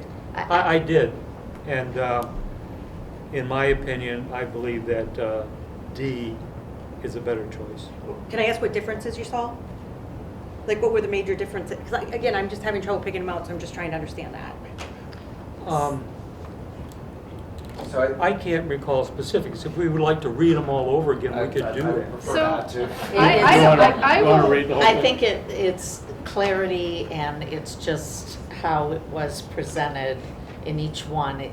It's what your comfort level is. So, I don't know. For Options. me, I'm just going to go on record as saying the first one says we acknowledge the historical and generational and compounding reality of system structures and practices that have created and continue to afford advantages to some groups while perpetuating inequities for others. I philosophically have an issue with that statement, and the other two don't include that. This one just takes all of that out, and not saying there's any blame to go around. I mean, stuff is what it is. I thought the Berea one in what is already in the platform politicizes too much, and I don't believe that OSBA should be promoting politics in their advocacy efforts and social agendas, and so I think getting rid of it for me was helpful, which is why I liked the other two, and I would not want to approve the Berea one. That's just my perspective. I would agree with that. I think you said that quite well with the fact that it does politicize it and takes that social, it's more of the Berea one is more of an approach from a social justice standpoint. Correct. I think the other one really does take a look at OSBA's platform in terms of education and using the term, a specific term, equality versus equity. And I think that the other two does take that equality approach. I think that's, from our district, I think that's where we are more from. Historically, where we've come from is in terms of on D than we are. More that way. Okay, are we ready? Can you Yeah. take the roll, please? Mr. Keeney, Nay. Mr. Fischel, Nay. Mrs. Grassi, Nay. Mrs. Krasinski, Nay. and Miss Brewster. Nay. Motion fails, 0-5.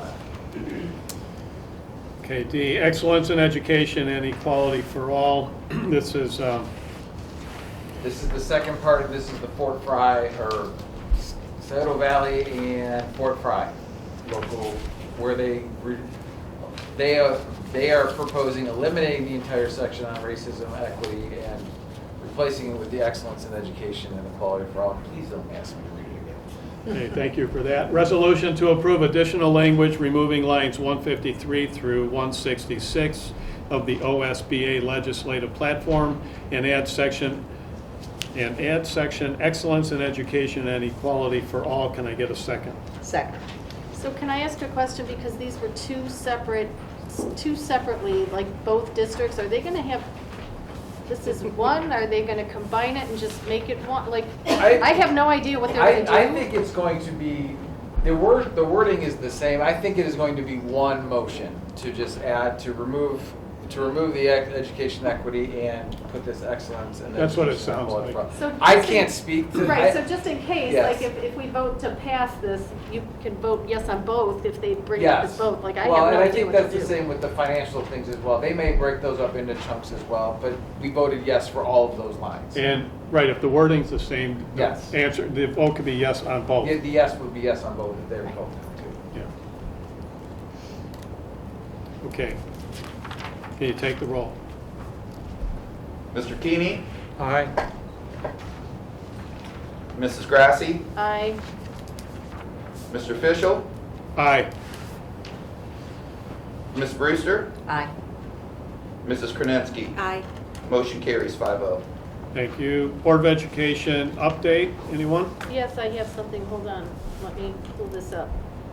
I would just like to congratulate, we have 8 students here at Riverside that have earned AP capstone diplomas. And I understand that this is our first year of offering courses that will allow students to earn this diploma from the College Board. In order to earn an AP capstone diploma, students must earn a 3 or higher in both AP Seminar and AP Research, as well as 4 other AP exams. And this is a major accomplishment for these students. We're going to have a celebration for them in the future at the Senior Awards Ceremony in the spring, but I wanted to give a shout out to those students who have achieved this. It's Clara Granchi, Tainlee Hammond, Aiden Kanega, Brooklyn Kleps, Grady Marn, Ella Pennock, Natalie Revenak, and Samuel Zahersky. So I just wanted to congratulate them for that. I think that's really awesome.